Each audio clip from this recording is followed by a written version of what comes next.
wabarakatuh.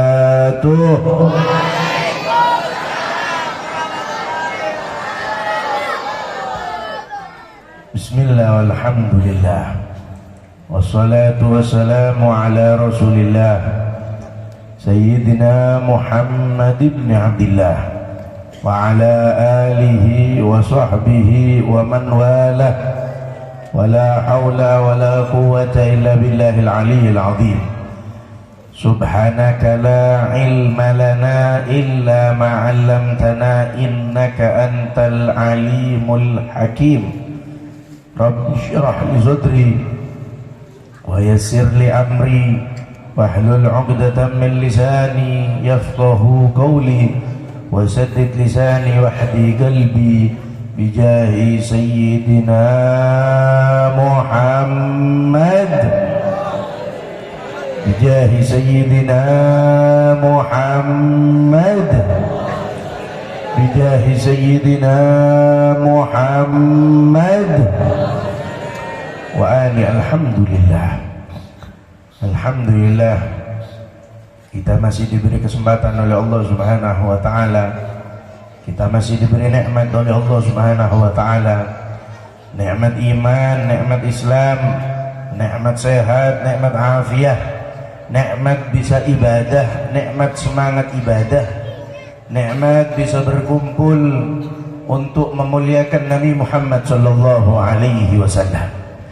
Alhamdulillah kita masih diberi kesempatan oleh Allah Subhanahu wa taala untuk membaca salawat kepada Nabi Muhammad sallallahu alaihi wasallam. Alhamdulillah kita masih diberi kesempatan oleh Allah Subhanahu wa taala untuk hadir maulid, untuk hadir perayaan maulid, untuk hadir pembacaan mahallul qiyam. Alhamdulillah patut kita syukuri kepada Allah Subhanahu wa taala. Kita masih diberi taufik oleh Allah Subhanahu wa taala, diberi hidayah oleh Allah Subhanahu wa taala, bisa hadir di tempat yang dimuliakan oleh Allah Subhanahu wa taala, bisa hadir di tempat yang diagungkan oleh Allah Subhanahu wa taala, bisa hadir di tempat yang insya Allah tempat yang kita duduki akan menjadi saksi nanti di akhirat bahwasanya kita cinta kepada Nabi Muhammad sallallahu alaihi wasallam. Alhamdulillah patut kiranya kita bersyukur kepada Allah Subhanahu wa taala akan segala nikmat-nikmat yang Allah berikan kepada kita. Karena orang dianggap sebagai bersyukur kepada Allah Subhanahu wa taala ketika mereka menggunakan nikmat-nikmat tersebut untuk beribadah kepada Allah Subhanahu wa taala. Mari kita gunakan semua nikmat yang Allah berikan kepada kita untuk ibadah kepada Allah Subhanahu wa taala, untuk kita melaksanakan salat, untuk kita dekat dengan Allah Subhanahu wa taala, supaya kita bisa menjadi nanti di akhirat sebagai orang yang mulia dan dimuliakan oleh Allah Subhanahu wa taala. Alhamdulillah. Ini capek sudah belum? Hah? Belum ya? Tak melempem lagi enggak? Sallu ala Nabi Muhammad. Sallu ala Nabi Muhammad. Alhamdulillah kita patut bersyukur kepada Allah Subhanahu wa taala. Berkumpul di perayaan Maulid. Makanya di antara kata para ulama min asraril Maulid wassalah ala Nabi sallallahu alaihi wasallam, di antara rahasia dari pembacaan sholawat adalah orang innama yuwaffaq rajulun li qiraatis shalah, sesungguhnya orang yang diberi hidayah untuk membasahi lisannya dengan bacaan sholawat, mereka adalah orang-orang yang dipersiapkan oleh Allah sebagai orang yang bahagia di dunia sampai akhiratnya Allah Subhanahu wa taala. Karena tidak mudah orang membaca sholawat, karena orang yang membaca sholawat akan langsung dibalas oleh Allah Subhanahu wa taala, dan kita dijadikan hamba yang bisa merayakan maulid serta memperbanyak sholawat kepada Nabi Muhammad sallallahu alaihi wasallam di bulan yang mulia ini. Alhamdulillah kita diberi kesempatan oleh Allah Subhanahu wa taala untuk menyambut bulan Rabiul Awal. Rabiul Awal, bulan yang mulia, bulan yang agung, bulan yang dulu tidak dikenal oleh siapapun. Akan tetapi ketika dilahirkan Nabi Muhammad sallallahu alaihi wasallam, semua bulan, semua malam, semua hari disandarkan kemuliaannya kepada malam kelahiran Nabi Muhammad sallallahu alaihi wasallam. Kita sudah dijadikan umat Nabi Muhammad sallallahu alaihi wasallam, berkumpul merayakan kelahiran Nabi besar Muhammad sallallahu alaihi wasallam. Nikmat dari Allah Subhanahu wa taala. Merayakan Maulid, nikmat yang tiada tara dari Allah Subhanahu wa taala. Tidaklah orang ditakdir oleh Allah Subhanahu wa taala untuk merayakan Maulid, untuk hadir Maulid, untuk memakmurkan Maulid, untuk mengadakan Maulid, untuk nyumbang adanya Maulid. Kata Al-Habib Abdurrahman bin Abdullah bin Abdul Qadir bil Fiqih, beliau menyebutkan bahwasanya orang yang diberi hidayah menghadiri Maulid, memuliakan Maulid, menyumbang untuk Maulid, balasan yang akan dia dapatkan adalah surganya Allah Subhanahu wa taala. Tidak main-main Allah Subhanahu wa taala membalas bagi orang yang bersolawat kepada Nabi Muhammad sallallahu alaihi wasallam.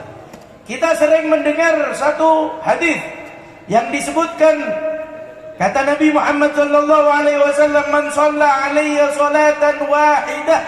Siapa orang yang membaca solawat kepadaku satu kali solawat. Coba kita perhatikan hadis ini. Baginda Nabi menyebutkan satu solawat yang dibacakan oleh seorang hamba, maka hamba tersebut akan mendapatkan balasan yang melimpah dari Allah Subhanahu wa taala. Apa balasan dari Allah Subhanahu wa taala?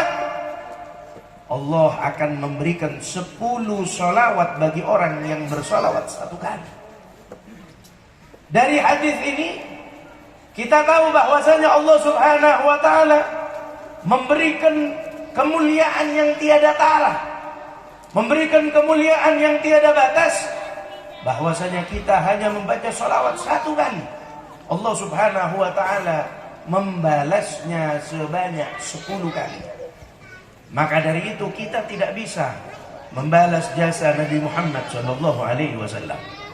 Bahkan Allah menginginkan setiap orang yang membaca solawat kepada Nabi Muhammad dibalas langsung oleh Allah, supaya Nabi Muhammad tidak memiliki utang jasa. Maka dari itu ketika orang ini membaca salawat satu kali, diberikan 10 balasan, supaya Nabi Muhammad tidak memiliki utang jasa. Bahkan supaya hamba tersebut yang membaca salawat kepada Nabi Muhammad mendapatkan kemuliaan yang disandarkan kepada Nabi Muhammad sallallahu alaihi wasallam. Allah Subhanahu wa taala membalas 10 kebaikan. Di dalam hadis yang lainnya disebutkan bahwasanya barang siapa yang membaca salawat satu kali, maka Allah Subhanahu wa taala akan mengangkat baginya 10 derajat. Maka Allah Subhanahu wa taala akan menghapus untuknya 10 keburukan. Maka Allah Subhanahu wa taala akan melipat gandakan amal ibadahnya 10 kali lipat. Jadi kemuliaan ini Allah berikan kepada orang yang bersolawat satu kali. Karena apa? Karena khusus untuk Nabi Muhammad sallallahu alaihi wasallam. Fahuwa jami'us sifatil kamaliyah. Baginda Nabi ini adalah kesempurnaan yang tiada tara. Maka dari itu ketika kita membaca doa, membaca solawat lewat jalur Nabi Muhammad sallallahu alaihi wasallam, maka Allah akan langsung membalasnya karena kemuliaannya Nabi Muhammad sallallahu alaihi wasallam. Al-Habib Ali bin Muhammad bin Husain Al-Habsyi beliau menyebutkan, man tawajjah nahwa babik ma raja' min dzaka khaib. Siapa orang yang datang kepada Allah Subhanahu wa taala lewat jalannya Nabi Muhammad, walaupun kita banyak dosa, datang kepada Nabi Muhammad. Kita banyak salah, datang kepada Nabi Muhammad. Perbanyak solawat kepada Nabi Muhammad. Jangan pernah putus asa dengan apa yang pernah kita lakukan dari dosa-dosa. Karena Nabi Muhammad diberi dua sifat oleh Allah Subhanahu wa taala. Dari sifat-sifatnya Allah Subhanahu wa taala, Ar-Rauf Ar-Rahim. Makanya datang kepada Nabi Muhammad, barang siapa yang datang kepada Allah Subhanahu wa taala lewat jalannya Nabi Muhammad, maka dia tidak akan pernah dikecewakan oleh Allah Subhanahu wa taala. Al-Habib Ali Al-Habsyi menyebutkan di dalam gosidahnya, beliau menyebutkan masyi kama majma'il maulid yujallil hurub. Tidak ada majlis seperti semisal majlis maulid yang bisa membahagiakan hati kita. Tidak ada. Kita hadir majlis maulid, bahagia hati kita. Walaupun kita dalam pembacaan maulid tidak paham. Faham kalian pembacaan maulid? Ya Rabbi sholli ala, dari tadi dibaca itu paham?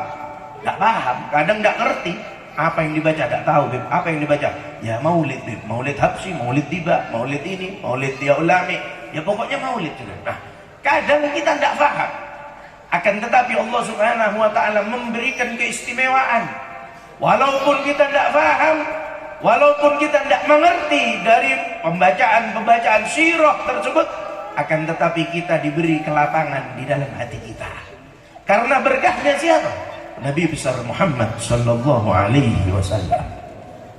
Baginda Nabi memiliki kemuliaan yang tiada tara. Bahkan Al-Habib Ali bin Muhammad bin Husain Al-Habsyi menyebutkan, "Zawaqat taubatak yal 'asi idza batatu." Wahai orang-orang yang penuh dosa, inilah waktu kalian untuk bertaubat kepada Allah Subhanahu wa taala. Bulan kelahiran Nabi Muhammad, jadikan bulan taubat kita kepada Allah Subhanahu wa taala. Jadikan bulan kelahiran Nabi Muhammad bulan pensucian diri kita, hati kita, supaya siap menerima rahmat dari Allah Subhanahu wa taala. Jangan sampai keluar dari bulan Maulid kecuali dosa kita diampuni oleh Allah Subhanahu wa taala. Mudah-mudahan kita semuanya yang hadir dijadikan hamba yang dimuliakan oleh Allah. Mudah-mudahan kita tidak pulang dari tempat ini kecuali dosa kita diampuni oleh Allah Subhanahu wa taala. Kita semuanya hadir di tempat yang mulia ini. Kita harus tahu bahwasanya setiap hamba tidak akan pernah ditakdirkan oleh Allah Subhanahu wa taala untuk hadir maulid, untuk hadir sholawat, untuk hadir majlis ilmu, kecuali Allah menginginkan kebaikan untuk dirinya. Allah tidak akan pernah menarik hamba tersebut. Lisannya basah dengan maulid, lisannya basah dengan sholawat, kecuali Allah menginginkan dan ingin melihat hamba tersebut masuk ke dalam surganya Allah Subhanahu wa taala. Kita semuanya hadir di majelis maulid malam hari ini. Semua dari kita ini berarti yang hadir pertanda bahwasanya kita dicintai oleh Nabi Muhammad sallallahu alaihi wasallam. Kita kalau ada acara maulid, walaupun diundang sana, diundang sini, pakai undangan banyak, kalau tidak diinginkan kebaikan untuk kita, maka tidak akan pernah kita bisa hadir majelis maulid. Ada saja alasannya. Ketika kita ingin hadir, kadangkala anak kita nangis. Kita mau hadir majelis maulid, kadangkala istri kita ngomel, pengen beli dan belanja. Kadang kita mau hadir majelis maulid, kadang bannya bocor. Kadang kita mau hadir majelis maulid, ngelihat bensinnya hampir habis, uang hampir habis. Itu tanda berarti Allah masih belum ingin untuk kita kebaikan. Maka dari itu ketika kita ditakdirkan hadir maulid, manfaatkan momen maulid tersebut semaksimal mungkin. Jangan kita menunda-nunda kebaikan yang Allah berikan. Jangan kita nunda-nunda kemuliaan yang Allah sodorkan. Ta'arrad li nafa'atillah. Sodorkan diri kita di bulan yang mulia ini untuk mendapatkan kemuliaan dari Allah Subhanahu wa taala. Sodorkan, majukan, hadiri majlis maulid serta majlis ilmu, majlis yang bersangkutan dengan Nabi Muhammad sallallahu alaihi wasallam. Karena kemuliaannya Nabi Muhammad tidak pernah disandarkan kepada apapun. Kemuliaan Nabi Muhammad murni dari diri beliau. Makanya ketika Nabi Muhammad sallallahu alaihi wasallam telah diciptakan oleh Allah Subhanahu wa taala. Beliau diciptakan oleh Allah Subhanahu wa taala dan diberikan kemuliaan yang tiada tara. Bahkan Allah Subhanahu wa taala memberikan mukjizat yang pernah Allah berikan kepada nabi-nabi di zaman Nabi Adam sampai zamannya Nabi Isa, sampai sebelum diutusnya Nabi Muhammad. Mukjizat-mukjizat yang pernah Allah berikan kepada Nabi Muhammad. Allah berikan kepada Rasul sallallahu alaihi wasallam. Semua yang Allah berikan kepada nabi-nabi yang mulia diberikan kepada nabi yang sangat dimuliakan oleh Allah Subhanahu wa taala. Kita mengadakan maulid harus tahu tujuan dari maulid. Kita mengadakan maulid harus tahu inti dari maulid. Kita menghadiri maulid harus faham buat apa kita hadir. Ingat, kita hadir maulid tujuannya mencari syafaat Rasul sallallahu alaihi wasallam. Ingat, hadir maulid bukan hanya nyari kue, bukan hanya nyari makanan. Nanti kalian pas bilang kepada istri kalian, sayang, hari ini malam ini tidak usah masak. Kenapa? Makan di maulid saja. Oh, besok tidak usah masak. Kenapa? Oh, undangan besok 3 kali sehari. Ingat, hadir maulid bukan karena makanannya, bukan cari makan di rumah masing-masing. Hadir maulid satu tujuannya, syafaat Nabi Muhammad sallallahu alaihi wasallam. Hadir maulid satu tujuannya, supaya kita husnul khatimah. Hadir maulid satu tujuannya, supaya di akhirat nama kita dipanggil oleh Nabi Muhammad sallallahu alaihi wasallam. Semua sahabat dimuliakan oleh Allah Subhanahu wa taala karena mereka bersandar kepada Nabi Muhammad dan cinta mereka tidak bisa dibandingkan. Cinta mereka full 100%. Kalau cinta kita tergantung isi dompet. Cinta kita kepada Nabi Muhammad tergantung gajinya. Gajian lancar, insya Allah sholat lancar. Kalau uang kita lagi menipis, insya Allah menipis juga iman kita. Kadang sholat, kadang tidak sholat. Kadang cinta, kadang tidak cinta. Kadang semak, kadang dekat, kadang jauh dari Allah Subhanahu wa ta'ala. Maka dari itu, hati-hati. Cinta kita kepada Nabi Muhammad harus selalu dipertebal.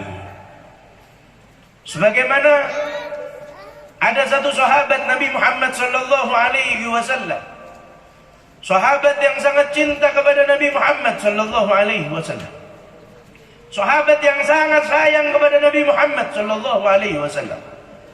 Nama sahabat tersebut adalah namanya Abdullah. Oleh Nabi Muhammad diberi julukan Dzulbijadain. Nama sahabat tersebut adalah Abdullah, namanya Abdullah. Tapi oleh Nabi Muhammad diberi julukan namanya Dzulbijadain. Jadi sahabat ini setiap harinya selalu bertemu dengan Nabi Muhammad.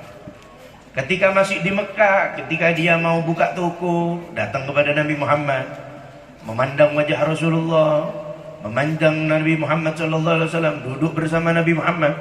Setiap hari seperti itu, untuk mengobati kerinduannya. Kata beliau, dia berkata kepada Nabi Muhammad, ya Rasulullah, sungguh tidak ada hal yang membuat aku malas di rumah kecuali rinduku kepadamu ya Rasulullah. Ini rindu yang benar-benar rindu kepada Nabi Muhammad SAW. Dzulbijadain ini setiap hari ketemu dengan Rasulullah, ketemu duduk dengan Nabi Muhammad setiap hari. Kemudian Allah Subhanahu wa ta'ala memerintahkan Nabi Muhammad untuk hijrah ke Madinah.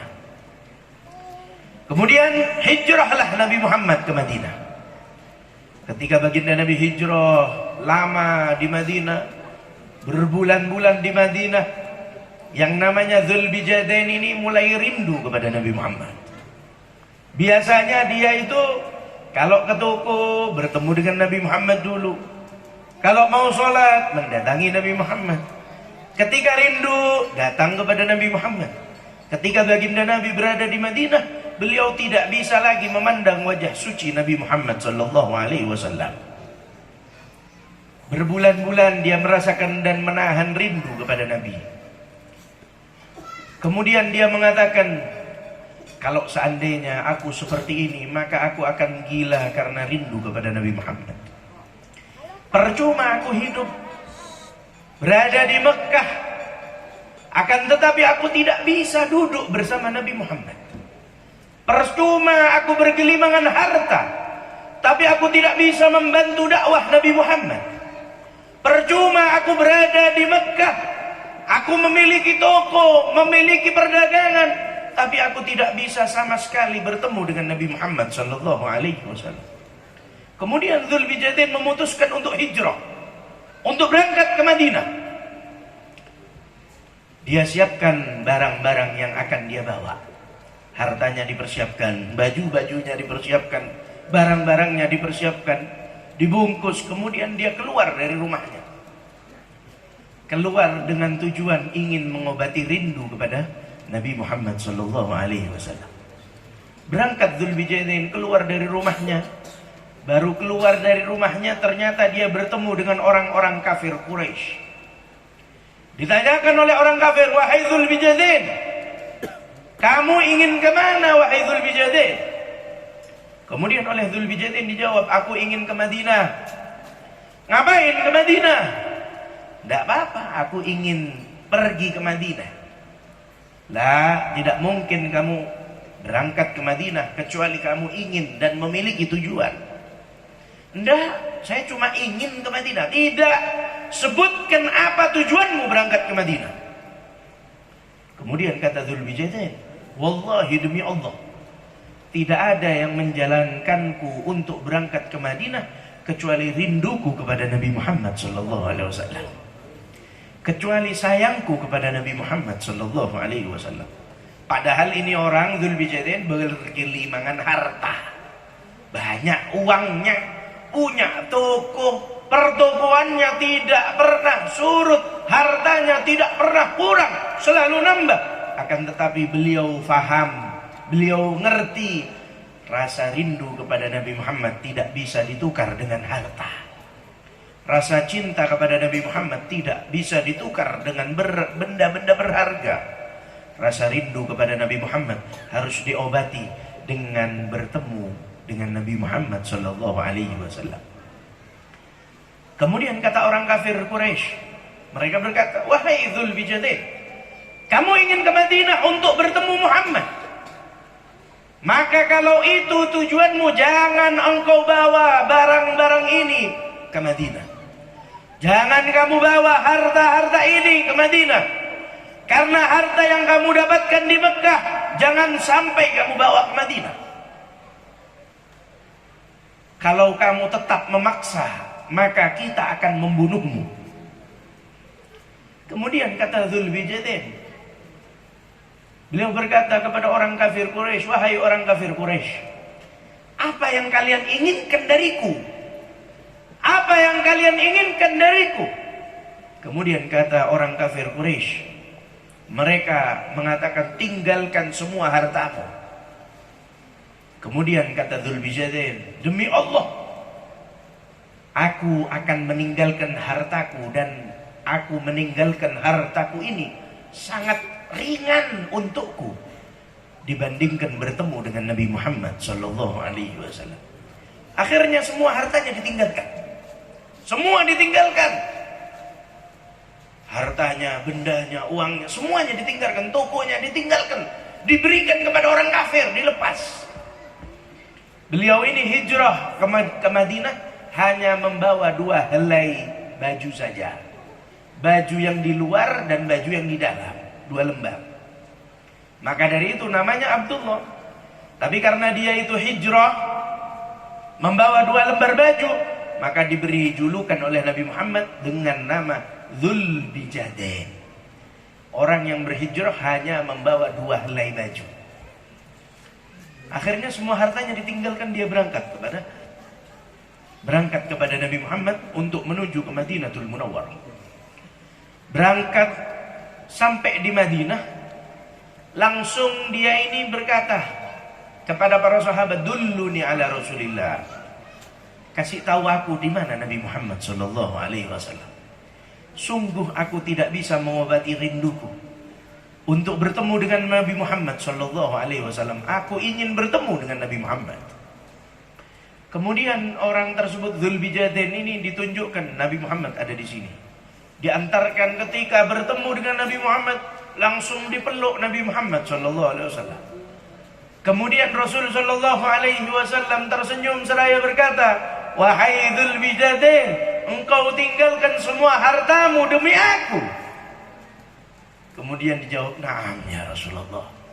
Aku tinggalkan semua hartaku hanya demi engkau dan untuk mengobati rinduku kepadamu ya Rasulullah." Akhirnya Dzulbijadain tidak mau lagi kembali ke Mekah. Ditinggal semua hartanya. Beliau menjadi pembantunya Rasul sallallahu alaihi wasallam. Menjadi orang yang menyiapkan apa yang diinginkan oleh Nabi Muhammad. Apa yang diperlukan oleh Nabi Muhammad disiapkan oleh Dzulbijadain. Singkat cerita, Dzulbijadain ini selalu dipanggil oleh Nabi Muhammad. Ada keperluan apa, dipanggil Nabi Muhammad, lagi dipanggil oleh Nabi Muhammad, dipanggil lagi Dzulbijadain, terus seperti itu. Akhirnya datang waktu untuk berperang. Ketika akan berperang, Rasul sallallahu alaihi wasallam memerintahkan para sahabat untuk menyerukan bahwasanya akan ada yang namanya perang. Kemudian para sahabat langsung berkeliling di pelataran Madinah. Mereka menyebutkan akan diadakan perang. Siapa orang yang tidak memiliki uzur, silahkan ikut bersama kita. Semuanya dipanggil. Setelah itu mereka berkumpul di rumah Nabi Muhammad sallallahu alaihi wasallam.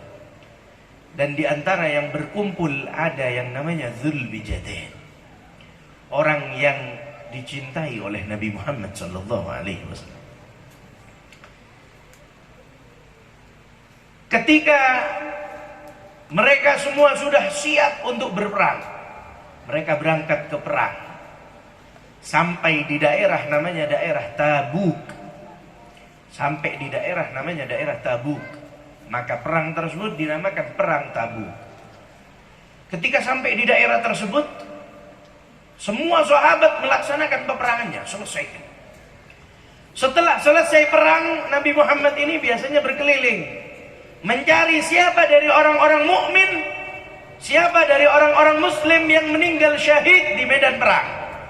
Dicari oleh Nabi Muhammad, dicari, dikumpulkan, dicari, diangkat, dikumpulkan, dijadikan satu. Kemudian ketika sudah dikumpulkan, sallu ala Nabi Muhammad, sallu ala Nabi Muhammad. Semua jasadnya orang syahid tersebut dikumpulkan oleh Nabi Muhammad, dikumpulkan satu tempat. Sampai ketika ada satu mayat dari orang muslim dilihat oleh Nabi Muhammad. Kata beliau, kayaknya aku tahu siapa orang ini. Ini adalah Dzulbijadain. Kemudian diperlihatkan benar, Dzulbijadain wafat dalam keadaan syahid di perang Tabuk tersebut. Diangkat jenazahnya, dikumpulkan bersama para sahabat yang lainnya. Kemudian semua sahabat sudah siap untuk menggali kubur. Jadi ketika ada perang, ada yang meninggal langsung dikubur di sana, di tempatnya. Tidak pernah dibawa pulang. Jadi langsung dikubur di sana. Jadi para sahabat langsung menggali kuburan. Yang pertama sahabat yang syahid dimasukkan, dikubur. Kedua, ketiga, keempat, terus seperti itu. Tiba gilirannya Dzulbijadain. Ketika sampai giliran Dzulbijadain, kemudian kata Nabi Muhammad SAW, jangan ada yang turun ke liang lahatnya. Aku yang akan turun ke liang lahat untuk memakamkan Dzulbijadain. Kemudian baginda Nabi turun ke liang lahat. Para sahabat memberikan jasadnya Dzulbijadain kepada Nabi Muhammad. Kemudian Nabi Muhammad yang menurunkan jasad Dzulbijadain, ditaruh di liang lahat, didoakan oleh Nabi Muhammad. Kemudian dimohonkan ampun kepadanya untuk supaya dosanya diampuni oleh Allah Subhanahu wa taala. Kemudian ditutup kuburnya sampai sudah tertutup rapat. Kemudian Nabi Muhammad berdiri di atas kuburannya Dzulbijadain seraya mengangkat tangannya dan beliau berkata, Allahumma fashhad, ya Allah saksikanlah, ya Allah saksikanlah, ya Allah saksikanlah. Allahumma inni amsaytu radin anhu, ya Allah sungguh aku pada saat ini telah ridha kepada Dzulbijadain, fardha anhu, ya Rabb, ya Allah berikanlah keridhaanmu kepada Dzulbijadain. Didoakan oleh Nabi Muhammad, didoakan mendapatkan keridhaannya Allah. Bahkan bukan hanya itu, Allah Subhanahu wa taala pasti ridho kepada Dzulbijadain karena yang berdoa adalah Nabi Muhammad sallallahu alaihi wasallam. Bukan hanya itu, Dzulbijadain telah mendapatkan doa dari Nabi Muhammad seraya beliau berkata, sesungguhnya aku ridho kepada Dzulbijadain. Orang yang diridhoi oleh Nabi Muhammad, orang yang didoakan untuk mendapatkan ridho Allah, maka jelas orang tersebut adalah orang yang mulia dan agung. Seperti inilah yang ingin kita dapatkan. Kita ingin mendapatkan syafaat Nabi Muhammad sallallahu alaihi wasallam. Kita ingin mendapatkan ridho dari Allah Subhanahu wa taala. Kita ingin mendapatkan doa dari Nabi Muhammad supaya Nabi Muhammad ridho kepada kita. Karena ketika seorang hamba telah diridhoi oleh Allah, diridhoi oleh Nabi Muhammad, jelas nanti di akhirat orang tersebut akan diselamatkan oleh Allah, akan diselamatkan oleh Nabi Muhammad untuk masuk ke dalam surganya Allah Subhanahu wa taala. Maka dari itu mari pertebal keimanan kita. Jadikan momen Maulid sebagai momentum kita lebih takut kepada Allah Subhanahu wa taala. Ingat, hadir Maulid jangan sampai kita tidak sholat. Kadang Maulidnya Isya, Maghrib kita berangkat. Kadang tidak sholat Maghrib dulu, langsung datang. Ayo cepetan. Kenapa? Wah, belum sholat Maghrib. Tak usah sudah. Maulid ini tidak apa-apa, tidak sholat. Siapa yang mengatakan seperti itu? Hati-hati. Jangan kita seenaknya sendiri. Dengan kita mengatakan, oh tidak apa-apa, orang Maulid itu mulia. Betul. Tapi ingat, orang Maulid itu mulia ketika mereka mengikuti Nabi Muhammad sallallahu alaihi wasallam. Ikuti Nabi Muhammad, jalani syariatnya. Jangan hanya kita mengaku cinta kepada Nabi Muhammad, tapi syariatnya Nabi Muhammad tidak kita laksanakan. Dzulbijadain mati-matian meninggalkan hartanya, mengorbankan jiwanya untuk Nabi Muhammad sallallahu alaihi wasallam. Mereka semuanya membuat bahagia Nabi Muhammad sehingga mendapatkan doa dari Nabi Muhammad dan ridha Allah serta ridha dari Nabi Muhammad sallallahu alaihi wasallam. Mari pertebal momentum Maulid ini, jadikan Maulid sebagai tameng supaya kita pulang dari tempat ini lebih semangat untuk melaksanakan ibadah kepada Allah Subhanahu wa taala. Pulang dari momen Maulid supaya kita lebih semangat untuk sholat. Pulang dari tempat Maulid supaya kita lebih semangat ibadah kepada Allah Subhanahu wa taala. Ingat, yang belum sholat Isya, pulang dari majelis Maulid, jangan main HP dulu. Pulang sampai rumah, langsung kamar mandi, wudu. Setelah itu sholat. Jangan main HP dulu. Kalau masih main HP, nanti keenaan main HP, lupa mau sholat. Kemudian pasti kita berkata, sholat Isya kan lebih afdol tengah malam. sekalian nanti sama tahajud. Lah, jangan seperti itu. Kenapa? Takutnya kita malas. Ditunda-tunda tambah malas. Tunda-tunda, oh nanti dah, oh bentar lagi doa. Ditunda, semakin malas. Ketika malas, di situ ada setan. Ketika setan datang, pasti kita tidak akan sholat. Karena keenaan main HP terus. Makanya HP itu bisa bermanfaat, bisa membawa bahaya. Jangan sering-sering main HP. Berapa banyak orang bermusuhan gara-gara status. Sindir sana, sindir sini. Oh, kalau kita tidak suka sama orang langsung buat status. Tetanggaku yang rumahnya warna hijau, itu orangnya gini. Wah, tak terima baca statusnya, datang ke rumahnya bawa parang. Kamu buat status itu buat saya ya? Oh, rumah yang warna hijau kan tidak cuma satu. Kan aneh-aneh, padahal menimbulkan fitnah. Makanya hati-hati, harus bijak. Pakai HP itu harus bijak. Jangan seenaknya sendiri. Nanti pakai HP untuk macem-macem lah, aneh-aneh. Buat status. Tapi ketika buat pengajian, saya tidak enak kalau buat status pengajian. Kenapa? Takut dikira sok suci. Lebih baik sok suci daripada bajingan. Lebih baik sok suci. Karena apa? Karena kita berharap kepada Allah supaya disucikan oleh Allah Subhanahu wa ta'ala. Kita semuanya ini terakhir penutup. Ketika kita sudah semangat untuk beribadah kepada Allah Subhanahu wa ta'ala, ketika kita menjadikan momen Maulid sebagai pondasi utama membahagiakan diri kita supaya kita selamat di dunia, supaya kita selamat di akhirat, supaya kita bisa masuk ke dalam surganya Allah Subhanahu wa ta'ala. Kita mengharap kepada Allah Subhanahu wa ta'ala supaya kita bisa mengatakan sesuai dengan perkataan seorang sahabat Nabi Muhammad yang cintanya kepada Nabi Muhammad tidak bisa dibandingkan. Ketika Sayyiduna Bilal bin Rabah, kita tahu siksaannya Sayyiduna Bilal ini parah. Umayyah bin Khalaf ketika menyiksa Bilal, dia masih menjadi seorang budak, ini parah. Dia dijemur di tengah padang pasir, tidak mengenakan pakaian. Kemudian hanya pakaiannya setengah saja.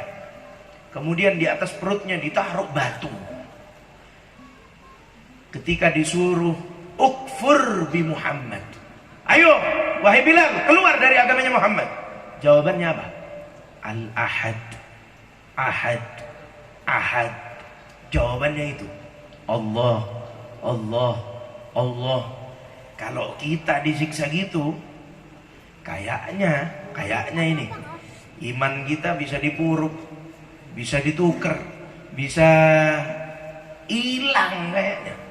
Tapi imannya Bilal lah, tetap dia menjawab Ahadun, Ahadun, Ahadun. Bilal ini saking cintanya kepada Nabi Muhammad, ketika baginda Nabi wafat, keluar dari Madinah karena tidak kuat. Setiap berjalan seakan-akan di situ masih ada Nabi Muhammad. Ketika beliau azan, biasanya setelah azan beliau ini datang kepada Nabi Muhammad. Tapi ketika beliau wafat, Nabi Muhammad wafat, Bilal tidak mampu berada di Madinah. Akhirnya beliau ini keluar ke Syam. Nanti suatu waktu ziarah kepada Nabi Muhammad. Kemudian suatu waktu lagi kembali ke Syam. Ketika Sayyiduna Bilal bin Rabah radhiyallahu ta'ala anhu, beliau ini dalam keadaan sakaratul maut.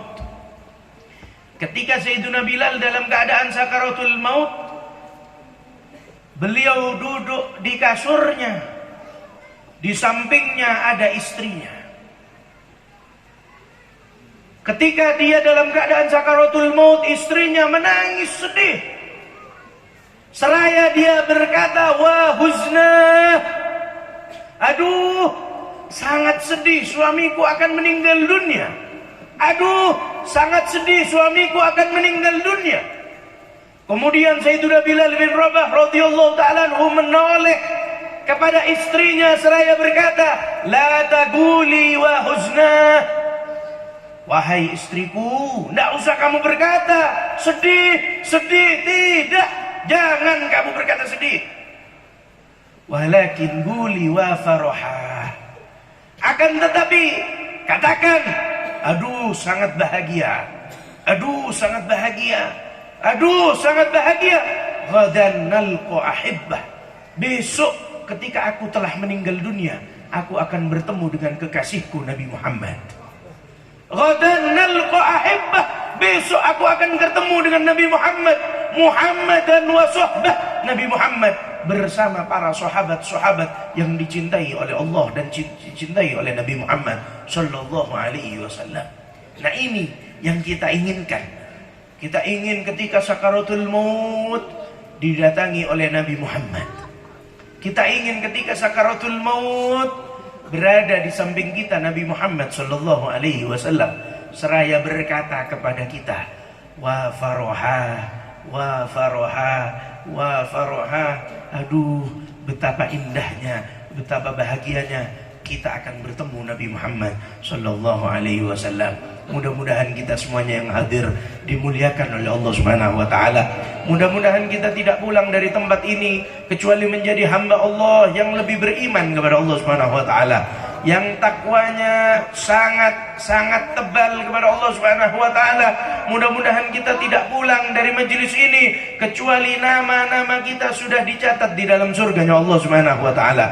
Mudah-mudahan kita semuanya tidak pulang dari majelis maulid malam hari ini kecuali nama-nama kita termasuk orang ahlus su'ada, orang yang dimuliakan oleh Allah Subhanahu wa taala. Mudah-mudahan kita semuanya yang hadir di majelis maulid yang mulia ini, mudah-mudahan kita semuanya menjadi hamba Allah yang dicintai oleh Allah Subhanahu wa taala dan dicintai oleh Nabi Muhammad. Dan saya berpesan, jangan bosan hadir maulid, jangan bosan hadir solawat, jangan bosan hadir majelis ilmu, karena kita tidak tahu majelis yang mana bisa mengantarkan kita ke dalam surga, karena kita tidak tahu majelis yang mana bisa membawa kita ke dalam surganya Allah Subhanahu wa taala, karena kita tidak tahu majelis yang mana bisa menjadikan kita orang yang bersama dengan Nabi Muhammad kelak di akhiratnya Allah Subhanahu wa taala. Hadiri semua majelis ilmu tanpa membeda-bedakan majelis yang satu dengan majelis yang lainnya. Hadiri semua majelis ilmu, mungkin bisa jadi di majelis tersebut ada kebaikan dari Allah Subhanahu wa taala. Jangan sampai kita menjadikan orang yang takut akan takdir dari Allah Subhanahu wa taala. Jangan. Hadiri semua maulid, hadiri semua majelis. Jangan kita mengeluh dengan maulid Nabi besar Muhammad sallallahu alaihi wasallam. Mudah-mudahan kita semuanya husnul khatimah. Mudah-mudahan kita semuanya husnul khatimah. Mudah-mudahan kita semuanya husnul khatimah. Mudah-mudahan kita diberkahi oleh Allah. Mudah-mudahan kita semuanya disayang oleh Allah, dan mudah-mudahan terakhir kalimat yang kita ucapkan adalah la ilaha illallah Muhammadur Rasulullah sallallahu alaihi wasallam. Amin Allahumma amin. Ini yang bisa saya sampaikan, kurang lebihnya mohon maaf. Wallahul muwaffiq ila aqwamit thoriq. Assalamualaikum warahmatullahi wabarakatuh.